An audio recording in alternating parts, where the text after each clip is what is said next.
News came out this week. We've been talking so much about the relationship between Jalen Hurts and A.J. Brown. News came out this week that Jalen Hurts, A.J. Brown, and Saquon Barkley had a positive conversation today that lasted multiple hours. Fellas, how are we feeling about them possibly having a kumbaya? All right, real quick. So I'm just trying to figure this out, right? Because these are my guys. But I hate when these type of things like surface. They made us this big thing, but what we gonna talk about?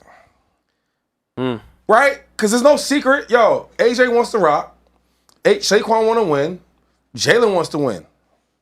I feel if AJ gets involved, he's one of the top players in the league. We should be able to win games. We've been winning games, that's not like a recipe we should be doing, but we've been winning, so it's okay. But when we lose, like now everybody is so alerted, okay, and alarms is up. The problem is having these meetings, I don't know what it does. Because there's no real beef or tension. Just that players want the ball. I want to be great. I want you to be great. I want you to be great. You know what I'm saying? There's no conversation you're going to have to make everybody feel special. Bro, you do your job. You do your job. I'm going to do my job.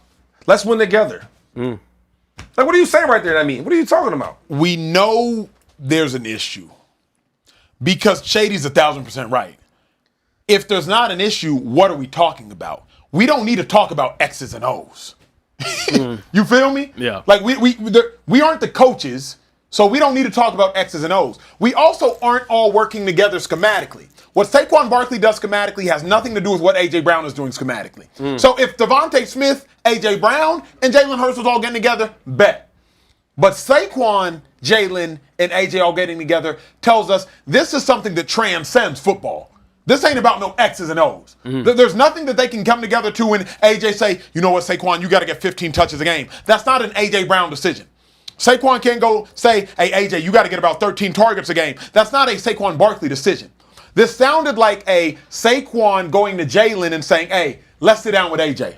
Saquon going to A.J. saying, hey, let's sit down with Jalen. That's what it sounds like to me.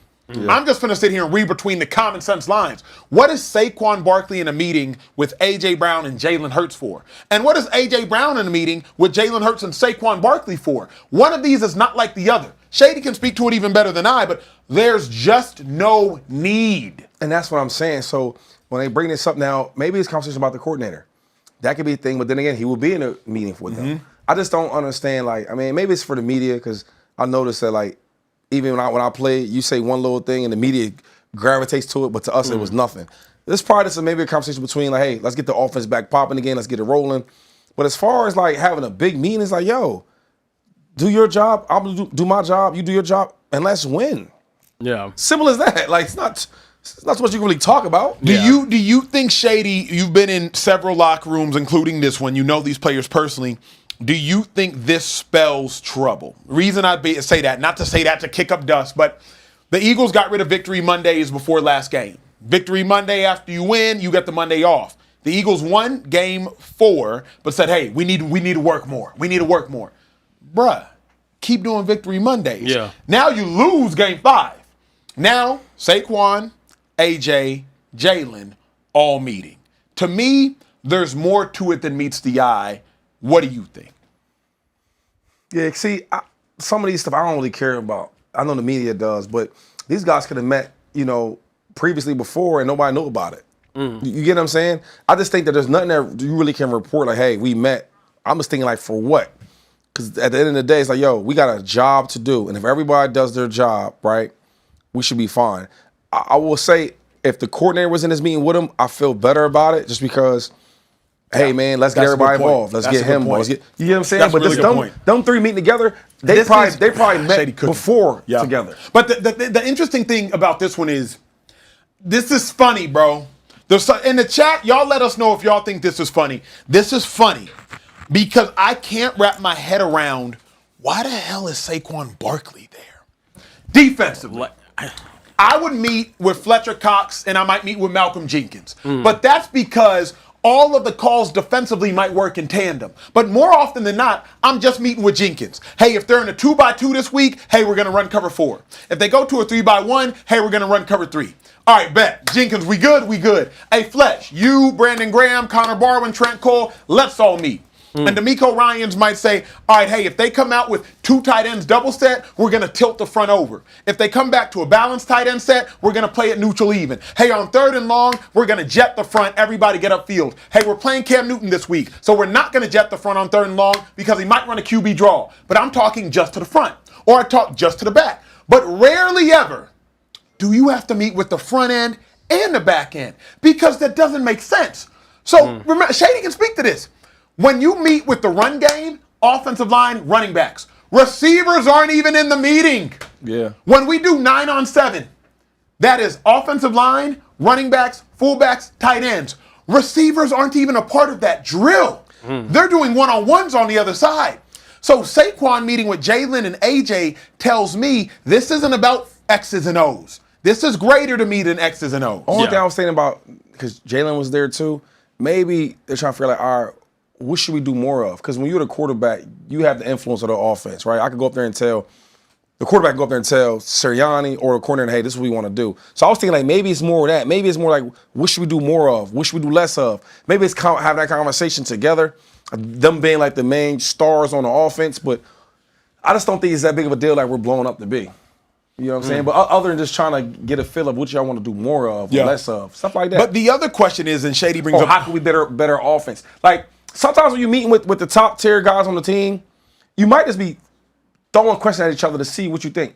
Hey, AJ, you think we should do less this on offense, or you think should we give more input to the corner? Like, things like that kind of surface a lot. You know what I mean? I don't know if this is for that, but I'm just thinking, like, this is not a big thing like that. Yeah. It's really not. That's fair. That's fair.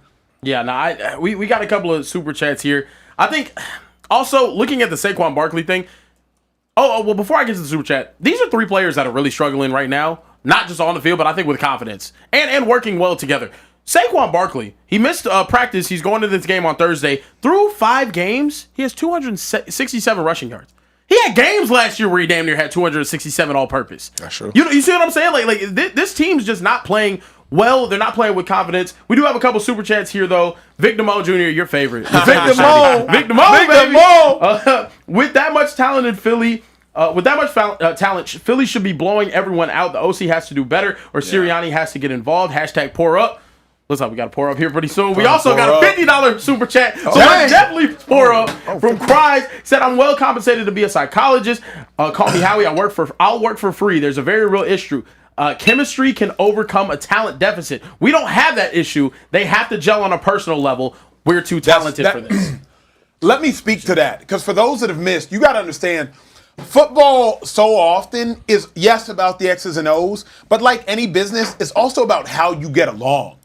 Like Shady, Jack, Vic, JP. Let me use real names. Shady, Deshaun Jackson, Mike, Vic, Jason Peters. When I came to Philly in 2013, I was like, oh, dang. I was low-key jealous. I was like, they look like they boys. Jeremy Maclin, too, to some degree. I was like, dang, like, they all look like they really cool. And as a result, we have the #1 offense in football in 2013. 2015, things get a little weird. All of a sudden, Sam Bradford is there. DeMarco Murray's there. Riley Cooper said the N-word, and everything's just kind of weird. And I'm like, okay, and our offense wasn't as good. Sure, talent played a factor, but you have to be friends. I tell people all the time, Nick Foles and Zach Ertz were like this. And when the Eagles won their first Super Bowl, it was no coincidence that those two connected for the game-winning pass. You know what I'm saying? Like, so the fact that there are clear chemistry issues with the Eagles roster, to me, that means something. It means something.